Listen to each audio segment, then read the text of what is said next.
മലയാളത്തിൽ ഈ അടുത്തിറങ്ങിയ നല്ല സിനിമകളുടെ കൂട്ടത്തിൽ വെക്കാൻ പറ്റുന്നൊരു സിനിമയായിരിക്കും വിശേഷം. കാരണം ഈ ഒരു സിനിമ ഒരു എൻ്റർടൈനറിലുപരി മലയാളികൾക്ക് റിലേറ്റ് ചെയ്യാൻ പറ്റുന്നൊരു കഥയാണ് ഇതിനകത്തുള്ളത്. നമ്മുടെ സൊസൈറ്റിയിൽ നിലനിന്ന് പോകുന്ന കുറച്ച് കാര്യങ്ങളൊക്കെ ടീച്ച് ചെയ്തിട്ടാണ് കഥ പറഞ്ഞിട്ടുള്ളത്. സിനിമയിലെ നായകൻ ആനന്ദ് മധുസൂദൻ്റെ ഫസ്റ്റ് സിനിമയാണ്. പുള്ളി തന്നെയാണ് കഥ എഴുതിയിട്ടുള്ളത്. മ്യൂസിക് ഡയറക്ടർ അല്ല, ഫിലിം സ്കോർ കമ്പോസറാണ്, ലിറിസിസ്റ്റാണ്, സ്ക്രീൻ പ്ലേ റൈറ്ററാണ്. അഭിനയവും നന്നായിട്ട് തന്നെയുണ്ട്. സിനിമയുടെ നായിക ചിന്നു ചന്ദിനി നായരാണ്. വളരെ ക്യൂട്ടായിട്ടുള്ള സ്റ്റോറി. പ്രത്യേകിച്ച് മലയാളികൾക്ക് ഇത് ഒരുപാട് ആളുകൾക്ക് ഇത് എനിക്ക് തോന്നുന്നു റിലേറ്റ് ചെയ്യാൻ പറ്റുന്ന ഒരു സ്റ്റോറിയാണെന്ന് തോന്നുന്നു.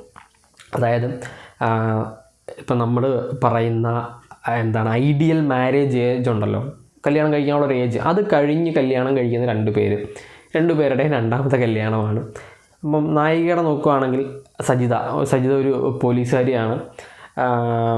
ഷിജു എന്ന് പറയുന്ന നമ്മുടെ നായകൻ ഗൾഫിൽ നിന്നിട്ട് ഇവിടെ കൃഷി കാര്യങ്ങളൊക്കെ നടത്തുന്നു, പിന്നെ മോട്ടിവേഷൻ ക്ലാസ് എടുക്കുന്നു, അങ്ങനെ ഒരു ക്യാരക്ടർ.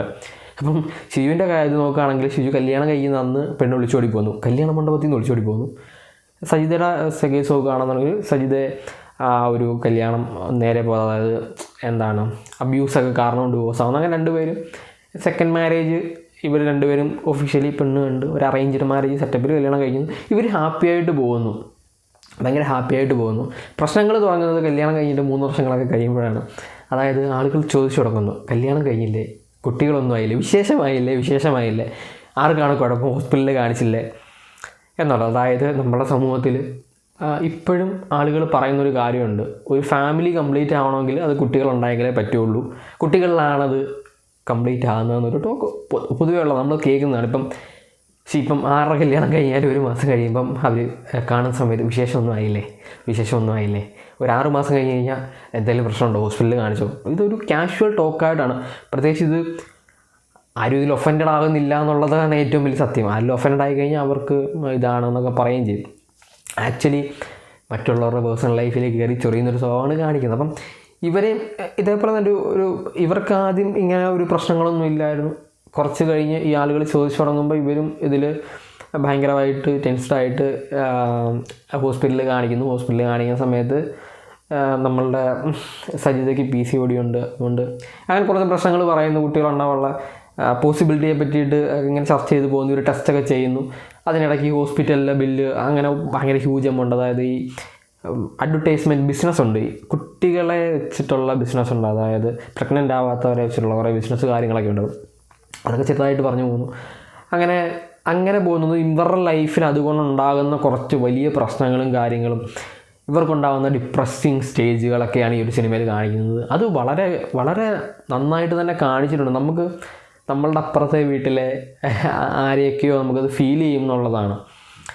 പ്രത്യേകിച്ച് എനിക്കിത് കണ്ടപ്പോൾ തോന്നിയത് നമ്മളുടെ സൊസൈറ്റി മാറേണ്ട സമയമായി എന്നുകൂടി ഈ സിനിമ കാണുമ്പോൾ നമുക്ക് തോന്നാം. കാരണം ഇപ്പോൾ കുട്ടികളില്ലെങ്കിൽ ഓപ്ഷൻസ് പലതുണ്ട്, അല്ലെങ്കിൽ ഇപ്പോൾ കുട്ടികളില്ല എന്ന് വെച്ചിട്ട് അവിടെ ലൈഫ് തീർന്നു പോകുന്നു എനിക്ക് തോന്നിയിട്ടില്ല. അതിപ്പോൾ എൻ്റെ പേഴ്സണൽ പെർസ്പെക്റ്റീവ് എന്നാണ് ഞാൻ പറയുന്നത്. ഇത് നമ്മളുടെ ആളുകൾ തന്നെയാണ് പറഞ്ഞ് ഇങ്ങനെ ആക്കുന്നത്. ഇപ്പം ഒരു പ്രശ്നമില്ലാതെ പോകുന്ന 2 ഫാമിലി, അല്ലെങ്കിൽ ഒരു ഫാമിലി ആയിരിക്കും, അവർ കുട്ടികളെ പറ്റി ചിന്തിക്കുന്നില്ല. ഈ ആളുകൾ പറഞ്ഞ് അതൊരു പ്രശ്നമായിട്ട് മേ ബി ആ ഒരു ഫാമിലി തന്നെ ഡിസ്ട്രോയ് ആവുന്ന തരത്തിലേക്ക് അതിപ്പോൾ ഒത്തിരിയൊക്കെ ഉണ്ട്. നമ്മളതിപ്പം കണ്ടിട്ടുള്ളതുമാണ്, കേരളത്തിൽ ഒരുപാട് കണ്ടിട്ടുള്ളതാണ്. അങ്ങനെ ചർച്ച ചെയ്തു പോകുന്നതും പിന്നെ ഇവരുടെ ലൈഫിൽ എന്ത് സംഭവിക്കുന്നു എന്നൊക്കെയാണ് ഈ സിനിമ കാണിച്ചു തരുന്നത്. നല്ല രീതിയിൽ സ്ക്രീൻ പ്ലേ എഴുതിയിട്ടുണ്ട്, നല്ല രീതിയിൽ അത് പ്രസൻറ്റ് ചെയ്തിട്ടുണ്ട്, നല്ല രീതിയിൽ അഭിനയിച്ചിട്ടുണ്ട്. ഓരോ ഇമോഷൻസും ഇവരുടെ 2 പേരുടെയും സൈഡിൽ നിന്ന് ഇമോഷൻസ്, ഇവരുടെ ഫാമിലിയുടെ ഇമോഷൻസ് എല്ലാം കാണിച്ചു പോകുന്നതും. പിന്നെ കുറേ സാധനങ്ങൾ നമ്മളുടെ ഇന്ന് കേരളത്തിൽ നടക്കുന്ന കുറേ സാധനങ്ങൾ വളരെ ഫണ്ണിയായിട്ട് കാണിക്കുന്നുണ്ട്. ഇതിലൊരു അമ്മച്ചിയുണ്ട്, അമ്മച്ചിയാണ് ഇടയ്ക്കിടയ്ക്ക് വന്നിട്ട് ചോദിക്കുന്നത് വിശേഷമായില്ലേ മോളെന്ന്. അതൊക്കെ കറക്റ്റായിട്ട് നമുക്ക് റിലേറ്റ് ചെയ്യാം. ഒരു പ്രായം കഴിഞ്ഞ ആളുകൾ പറയുന്നു, അതൊക്കെ കറക്റ്റായിട്ട് ഇതിനകത്ത് കാണിച്ചു പോകുന്നുണ്ട്. ഒരു 10 വാച്ച് ഐറ്റം OTTയിൽ കാണാൻ പറ്റുന്നതിൽ എനിക്ക് തോന്നുന്നൊരു നല്ല സിനിമയായിട്ടാണ് ഇത് കണ്ടു കഴിഞ്ഞപ്പോൾ എനിക്ക് ഫീൽ ചെയ്തത്. എന്തായാലും നിങ്ങൾ കണ്ടു നോക്കുക. കണ്ടിട്ടുള്ളവർ നിങ്ങളുടെ ഒപ്പീനിയൻ എന്താണെന്ന് കമൻറ്റായിട്ട് പറയാം. പിന്നെ വീഡിയോ ഇഷ്ടപ്പെട്ട ലൈക്ക് ചെയ്യുക, ഷെയർ ചെയ്യുക, സബ്സ്ക്രൈബ് ചെയ്യുക. നമുക്ക് നെക്സ്റ്റ് വീഡിയോയിലാണ്. അതിൽ ബൈ ഗൈസ്.